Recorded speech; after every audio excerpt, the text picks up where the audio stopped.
लग्नाचे दागिने म्हणजे श्रीमंत पेशवाई दागिने, नाशिकचे सुप्रसिद्ध सराफ मयूर अलंकार सराफ। ताज्या बातम्यांसाठी नाशिक न्यूजच्या YouTube चॅनलला सबस्क्राईब करा आणि बेल आयकॉनला प्रेस करा।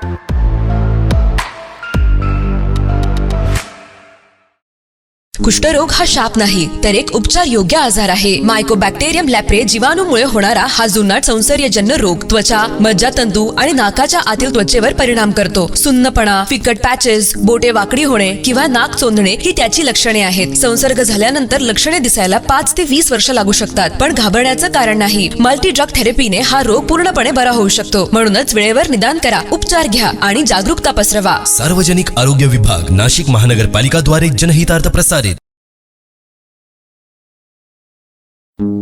नाशिक महानगरपालिका द्वारा एक विशेष सूचना। नाशिक शहरातील थकबाकीदार मिळकत धारकांना कळविण्यात येते की 23 फेब्रुवारी ते 5 डिसेंबर 2024 या कालावधीतील थकीत मालमत्ता कर एक रकमी भरल्यास शास्तीतून 95% सूट मिळेल। मालमत्ता कर भरण्यासाठी सार्वजनिक सुट्टीच्या दिवशीही सर्व वसुली कार्यालये सुरू राहतील। नाशिक महानगरपालिकेच्या मालमत्ता कर विभागाद्वारे जनहितार्थ प्रसारित।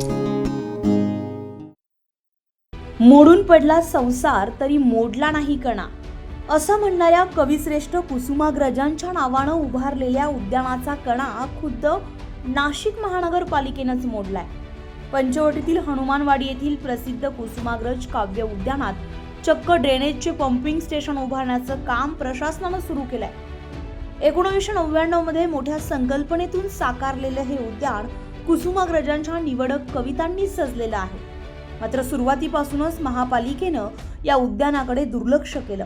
आता या उद्यानाच्या नूतनीकरणाच्या नावाखाली चक्क वृक्षतोड करण्यात आली असून उद्यानाच्या एका भागात शहराचे मैला पाणी पंप करून तपोन एसटीपीकडे पाठवण्याचं नियोजन आहे। कुंभमेळ्याचे निमित्त साधून निसर्गरम्य उद्यानाला गटारगंगा करण्याचा हा घाट असल्यानं नाशिककरांमधून तीव्र संताप व्यक्त होतो।